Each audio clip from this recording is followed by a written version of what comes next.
Hai guys, jumpa kembali dengan saya Nur Fitriadin di akun Noer Blessed. Kiranya melalui video yang diunggah oleh akun ini boleh menjadi berkat bagi setiap kita. Terus dukung perkembangan akun ini dengan cara like, comment, share, and subscribe. Dan jangan lupa nyalakan loncengnya untuk mendukung perkembangan akun ini ke depan. Di dalam video kali ini kita akan melihat pernyataan dari Kainama ya. Bagi saya ini adalah sebuah pembelaan untuk menutupi kekalahan debat yang beberapa waktu yang lalu dengan Ezra Soru ya teman-teman ya. Dimana beliau masih terus menunjukkan jurus ngelesnya, dimana bukti penyaliban Yesus dan itu tidak ada bukti guys. Dan uniknya si Ustadz Kainama ini membodohi sang Ustadz Ipung Atria. Ini menarik ya, ada judulnya kita buat Ustadz dibodohin oleh Ustadz ya guys ya. Sebelum kita jauh membahas bagian ini, saya mengajak kita untuk simak video berikut ini. Kenapa kita nggak pusing? Karena memang ketika orang Islam disuruh membuktikan, maka kita bilang sama orang-orang Kristen itu, tidak ada satupun bukti Yesus disalib. Tidak ada bukti. Mana buktinya? Orang Islam mengatakan Yesus tidak disalib. Buktinya adalah tidak ada bukti bahwa Yesus. Orang Kristen tersudut. Sebetulnya itu aja. Dia bilang Kainama itu apa istilahnya tidak qualified. Kainama itu apa? Logisnya pemikiran logisnya terbalik. Logical fallacy dan sebagainya. Kainama itu apa? Tidak pernah ada orang yang bilang buktinya adalah tidak ada bukti. Loh, di pengadilan itu alibi itu adalah bukti bahwa tidak ada bukti. Alibi itu alibinya orang. Misalnya orang tertuduh,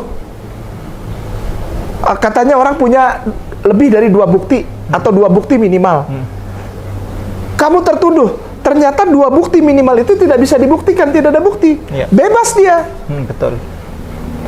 Orang-orang yang menertawakan saya bahkan sejak di Surabaya, waktu saya sama pendeta Ezra Soru, sejak itu kata-kata saya itu nempel di otaknya orang Kristen.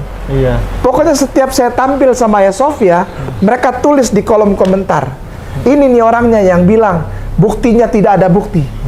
Kenapa mereka selalu bilang gitu? Karena itu menyiksa mereka. Itu bedanya Kainama sama yang lain. Sedikit tapi menyiksanya lama. Tersiksa orang Kristen sampai hari ini tersiksa. Kata-kata itu menyiksa mereka. Bukan cuma Pak Pendeta Ezra Soru. Ya. Semua pendeta dan ahli teologi tersiksa kalau dengar kata-kata Kainama. Baru saja kita menyaksikan bagaimana pernyataan atau klaim kemenangan dari Kainama ya, menunjukkan bahwa orang Kristen katanya membekas itu sakit katanya guys ya, mendengar tentang ocehan Kainama waktu di debat beberapa waktu yang lalu dengan Ezra Soru yang menyatakan bahwa bukti penyaliban Yesus adalah tidak ada bukti ya guys. Ini menarik menjadi perhatian kita ya. Dimana klaim beliau menyatakan dengan jelas bahwa orang-orang Kristen adalah orang-orang yang kecewa, sakit hati, dan pernyataan Kainama itu membekas ya. Wah, ini gak kebalik ya guys ya. Gak bahaya kah? Ini tidak terbalik kah? Apakah orang Muslim sendiri yang tersakiti ya dengan debat Ustadz Kainama ini ya? Sebelum kita jauh membahas bagian ini tentang penyaliban Yesus yang statement Kainama, kita simak dulu video berikut ini. Flashback. Nah, itu yang saya ingin sampaikan. Jadi, ketika ada orang-orang yang bilang, memalukan Kainama, ya, itu menurut Anda. Kalau menurut gue sih asik-asik aja ya.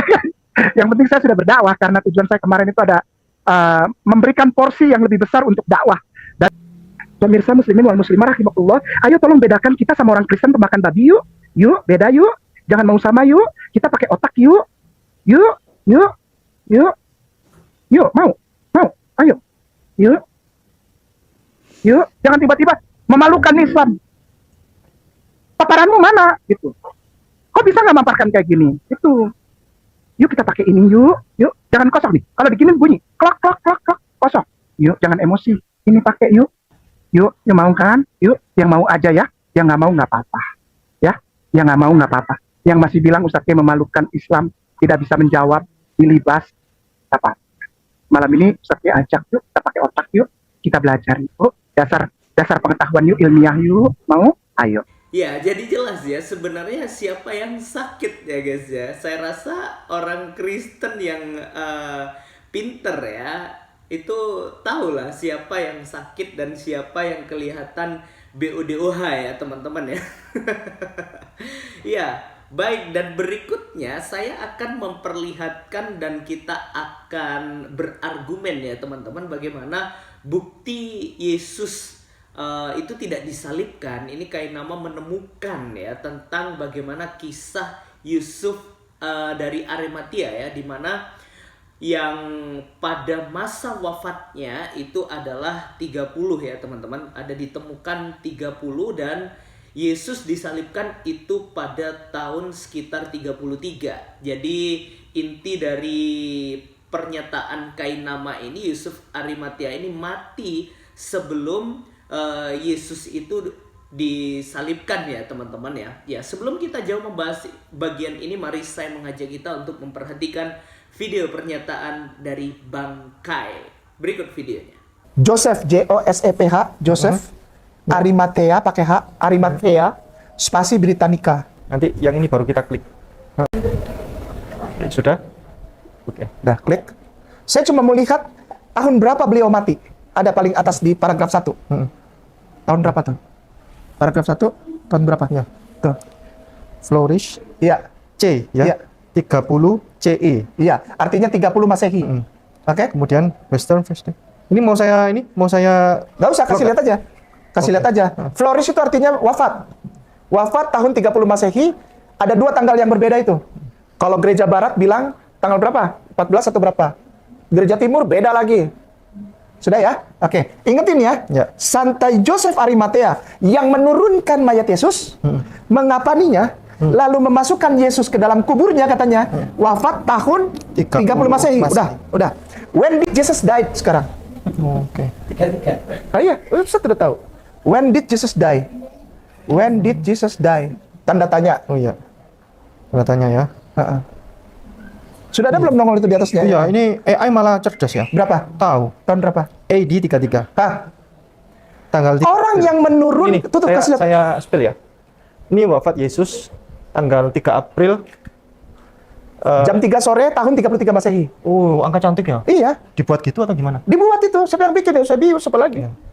Tanggal 3 April jam 3 Tahun 33. tahun 33. Begini, satu saja poin ini. Nggak usah yang lain-lain. Nanti nangis orang Kristen. Saya bikin. Orang Kristen sampai sekarang masih sakit hati sama Kainama. Yesus tidak disalib. Buktinya mana Kainama? Tidak ada bukti. Ya, baik. Mari kita akan bahas satu persatu bagian ini, di mana Kainama ini menemukan bahwa Joseph Arimatia. Ya, terus kita ketik di situ Britannica ya, teman-teman ya. Dan di situ ditemukan bahwa ada kata Flourish C 30, dan ini menunjukkan bahwa wafat pada tahun 30 ya teman-teman ya. Dan kalau kita membandingkan temuan dari AI ya, when did Jesus die ya, kalau kita memperhatikan di situ bahwa on Friday, Jesus died on Friday April 3:33, dan ini menunjukkan jika dibandingkan bahwa Yusuf dari Arimatia itu wafat sebelum Yesus mati ya teman-teman, dan ini menunjukkan kesimpulan dari Kainama bahwa Yesus tidak disalibkan. Ya, saya mengajak kita dulu untuk memperhatikan siapa sih kata Alkitab tentang Yusuf Arimatia itu ya teman-teman. Kita dapat melihat di dalam Yohanes 19 ayatnya yang ke-38 ya. Di situ dituliskan, sesudah itu Yusuf dari Arimatea, ia murid Yesus, tetapi sembunyi-sembunyi karena takut kepada orang-orang Yahudi, meminta kepada Pilatus supaya ia diperbolehkan menurunkan mayat Yesus. Dan Pilatus meluluskan permintaannya itu. Lalu datanglah ia dan menurunkan mayat itu. Ya, berarti kita dapat melihat bahwa Yusuf dari Arimatea ini adalah muridnya Yesus ya teman-teman. Dan beliau ini yang meminta kepada Pilatus untuk menurunkan mayat Yesus dan dikuburkan. Dan di mana temuan dari kain nama, ya kalau kita ketik tadi Joseph Arimatea Britannica ya teman-teman, kita dapat menemukan di situ bahwa ST Joseph of Arimathea Flores C 30 CE Western First Day March ya. Kalau kita perhatikan kata yang digali ya oleh kain nama di sini adalah Flores. Di situ menunjukkan bahwa wafatnya.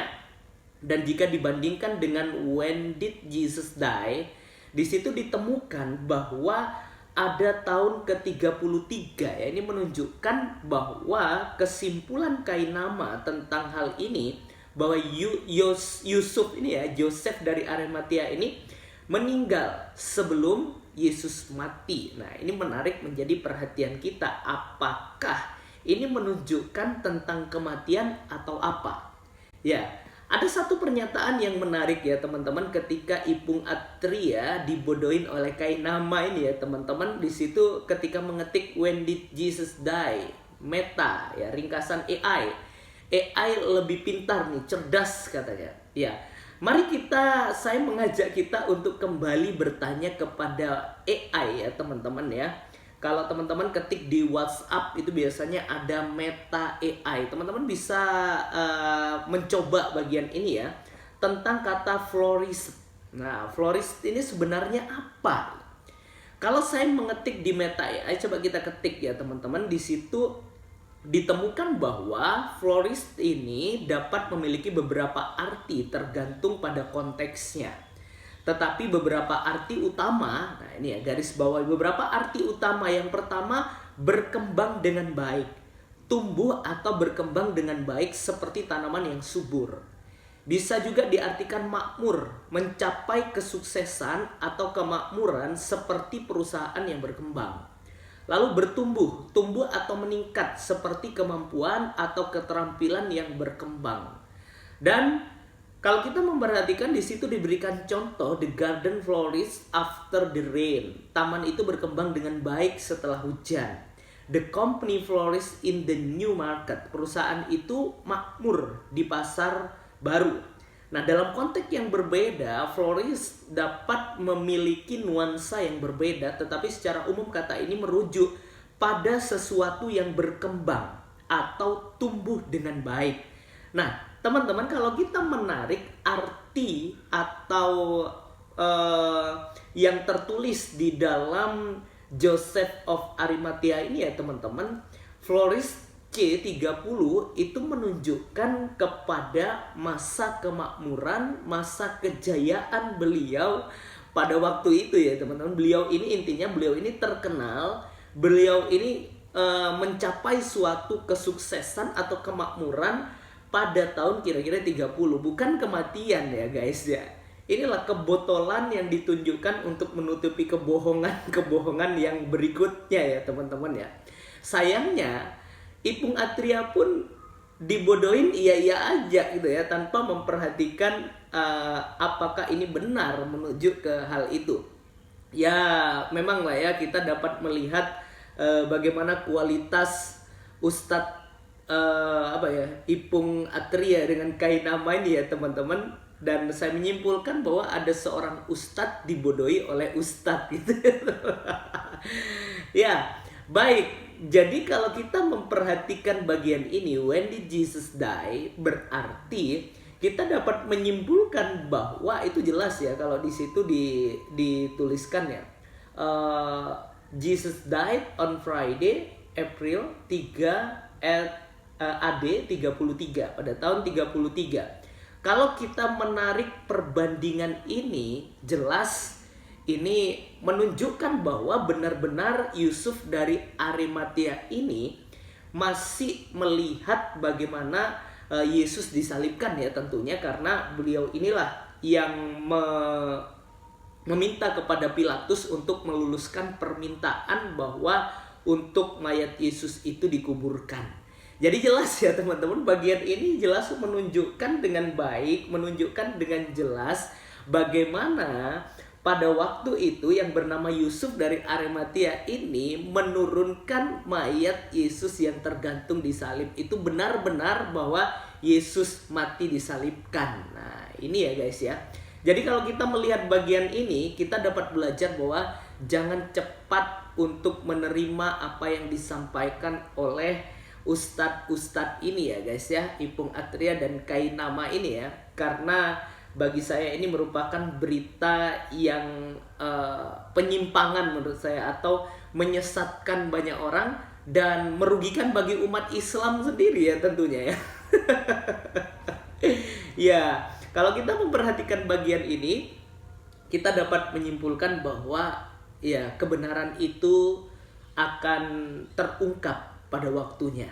Ya itu saja dari saya ya teman-teman ya. Kiranya video ini boleh menjadi berkat bagi setiap kita dan membukakan wawasan kita untuk berpikir benar serta hidup dalam kebenaran. Tuhan Yesus memberkati kita. God bless you.